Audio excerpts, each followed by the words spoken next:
positive coming in on private banks, whether you see HDFC Bank, Axis Bank, how are they looking at in terms of business models as well?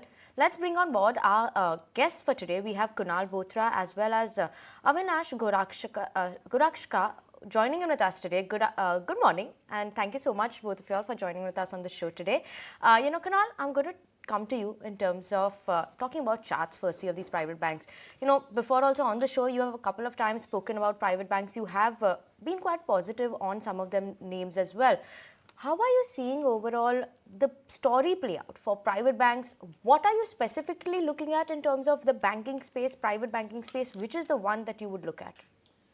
So good morning, Vinny, Cheryl, and everyone.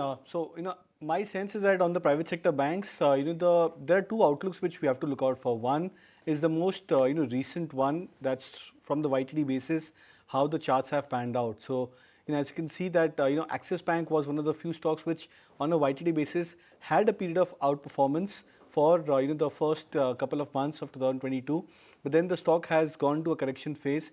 And if you look at the net returns for these private sector bank names, it's almost neck to neck that these stocks are down somewhere around 8% to 9%, at least till yesterday's closing for themselves, which means that the majority of the performance is very similar for the banking names. But then when you try and compare this with the 2020 lows and how these banking stocks have performed, the picture changes completely. And then we see the likes of ICICI Bank and Axis Bank apparently being the top two performers in the private sector banking names, which means that if the banking stocks have to recover or the banking nifty has to recover, I think the major part of the recovery should be seen into these two top private sector banking names. I think ICICI Bank and Axis Bank could probably hold the key for stronger recovery on the banking index, and probably then HDFC Bank and Kotak Bank, etc., they can try and chug along with the performance which could be linked at par with the banking index. So I think this is how the performance scorecard could probably shape up for the banking index going forward. Right, so that is the way how the banks are looking, or rather the top four private sector banks are looking on the chart. That's Axis Bank, ICICI Bank, Kotak Mahindra Bank and HDFC Bank. And Avinash, very good morning to you. Good morning to you as well. Kunal missed greeting you.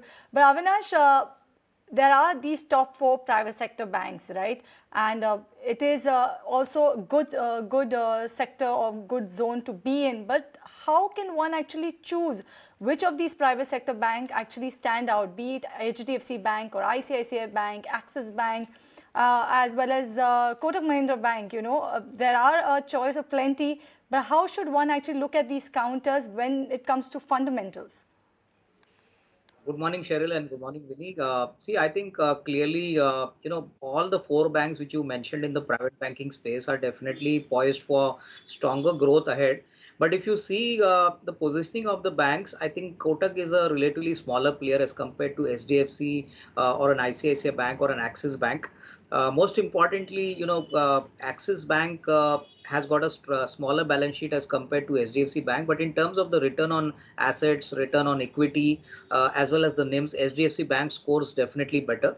ROA for Axis Bank will take a lot of time to recover.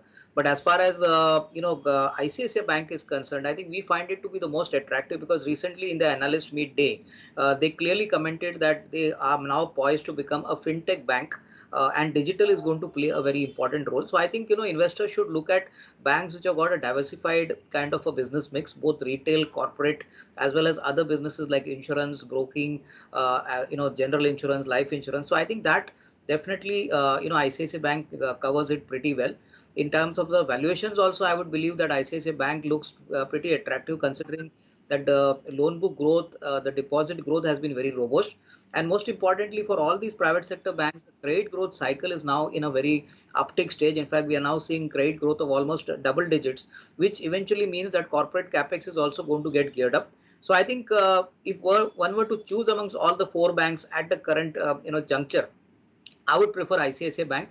We have a coverage on the stock and we feel that the fair value could be at least 870, 875 over the next 12 to 18 months. So I think the market correction has provided a good opportunity for investors to get into such quality large size banks where the risk management and the risk control is minimized. And I think they have very solid balance sheets at this point of time, which could give a decent risk reward. So ICICI Bank would be a better pick amongst all the four banks.